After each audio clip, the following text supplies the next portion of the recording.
Welcome to this video. We're going to show you how to use the Alteryx Eval tool. So the previous video showed you how to install the Alteryx Eval tool and the macros.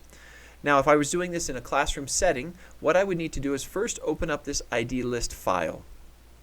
In here, what you're going to need to do is list all of the student IDs in your class. This could be a number, it could be alphanumeric, whatever they have, you're going to list their ID just in this column right here. So we've created a simple sample of 6 student IDs, sample 1, 2, 3, 4, 5, and 6. We'll go through the rest of this once we've finished it and it's populated all of these different cells. So it will overwrite that file each time you run it, so you want to be careful. Once you've run it, move that file out of this folder or save it somewhere else. Alright, the next thing you're going to need to do is put in your solutions. Now we preloaded this with just an example and example data. So whatever the solutions to your file, whatever workflow produces those, and whatever data is needed, go back to that, whatever data is needed must be in this answers folder. Now you could have multiple sets of data, they all just need to be included in this file. Now if what you see in here is when you run this Alteryx solution, it's going to load in the data and run each of these problems, and then it will output the answer as a CSV file. So you'll see this has 10, 12 problems in it, and outputs the answer as a CSV file for each individual problem. Now another important thing to realize is these all use relative references. So when you load the data in, right here you see this period, that's a relative reference. So rather than doing something like this and having all of this information so it only runs on a specific computer, if you put the period, it says just work in the folder wherever this file is. So this file is here, the period means start in this folder. And so then you can see on the output, I use the period / output to say go into this folder, output, and output all the answers. So that's how you set up, you just copy and paste these in here and it's good to go. For the students' files, you then copy and paste all of the student files into this Alteryx files folder. Also, you need the data files again, however many you have, 1, 2, 3, 4, or 5. So here's, for example, one student file. And it will open in here, and it should look a lot like the beginning one. Again, the students must use relative references, which we go over in the student how they must set it up video, so watch that. And they must output it using relative references as well into the folder. It's going to do the same thing. It's going to use the student user ID to name each of their outputs. Now the student, again in the student video, will have to set their name. In this workflow, they will change actually their username, first name, last name in here, so that's good to run. So now what the macro is going to do is it's going to run and it's going to output all of the student answers in here. We have various ones that are correct and some duplicates just so that we can walk through what happens. So once you have that done, you've loaded all of those up, you will come in and open up the Alteryx Eval tool. This actually does the grader.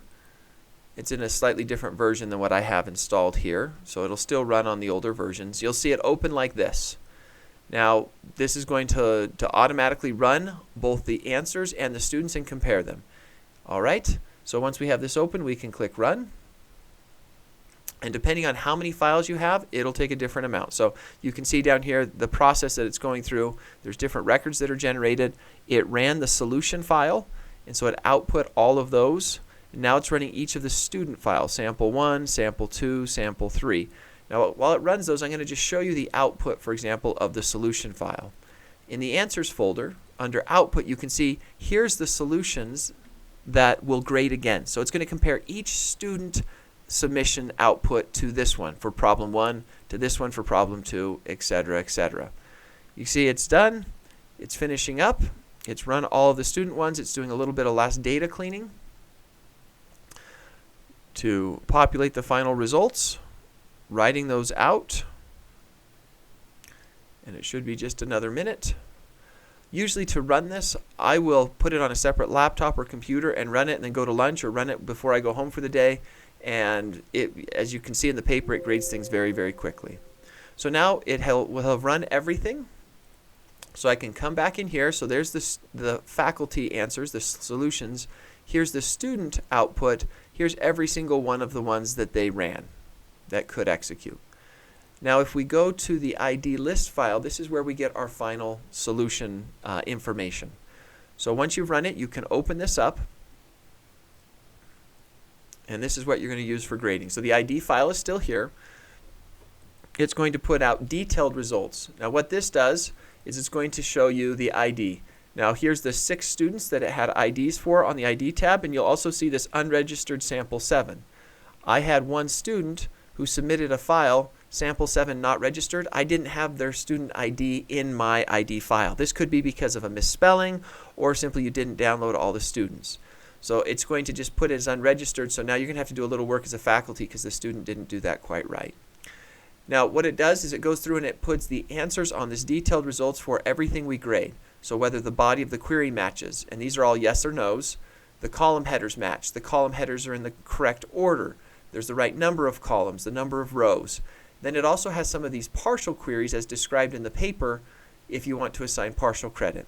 With this detailed results tab, you could adjust the scoring however you want and do that for every single one of the 12 problems. You'll notice that it outputs comments based on whether you're giving partial credit or not, and so you could just choose to use that.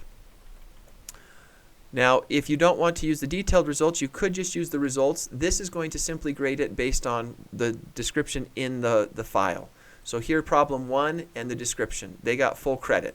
This one, there was no submission. It didn't execute. They didn't have a problem 1, or in this case, they may not have had any of the answers correctly done. So it won't work, and you'll see their final score. Over here is across all the different problems. You'll see here's the total score they got, 53 points, 47, 43, or zeros. And then it will give you the full details of what they scored and why. So problem 1, they got full credit. Here's the partial credit they got for problem 2, etc. A couple other tabs down here. You have partial match results. So what this does is the same thing as the results, but then it says it gives them partial credit as described in the paper, so that you can see they got 3.08 points instead of just 3 or 4, however it's going to do the grading. Now if you come to not registered, this will output, so the results outputs everybody. Not registered will output those ones that there's problems. So you can check this tab to say, hey wait, I've got some student IDs in here where they didn't run it right. Now typically what I do is I'll tell students if they get on this report, they didn't follow the instructions, and I inflict some penalty, a few points off, so that they'll follow the instructions next time. The student video will walk through the most common ways they make mistakes. And then finally, flagged outputs helps us learn a little bit more. Specifically what it tries to do is tell us where there were problems. So sample 4, 5, 6, and 7, you can see we designed these to have copy number 3, sample 5 is empty, sample 7 is not registered. So sample 4, it comes in here, says, hey, there's 0 points, and it tries to give you a reason. These aren't perfect, but we've done our best to try to do some troubleshooting. This one says the Alteryx file did not run or was not found, and then it explains why. And so usually it happens when the user did not submit a file, left it blank, duplicate submission user ID, or user left the user ID blank. And it'll give you possible next steps. Here's what you should probably consider doing for this one. For example, here's the unregistered user. We don't know who that is, so we can go back and look at their file, and we can find their sample 7, open it up, and see who did that come from. Same for these. The reason they did not run, it gives the different reasons and the same thing. So this will require a bit of manual grading to go back and see what's done if you're going to give partial credit. If they didn't follow instructions, you give no credit. You can just ignore this file and just use the results tab. So those are the overall results. That gives you a really good head start if you want to just use the grading rubrics we use, either full credit, partial credit, or if you want to apply your own, you can use the detailed results to then adjust point totals as you see fit. So that is how to actually run the Alteryx grader.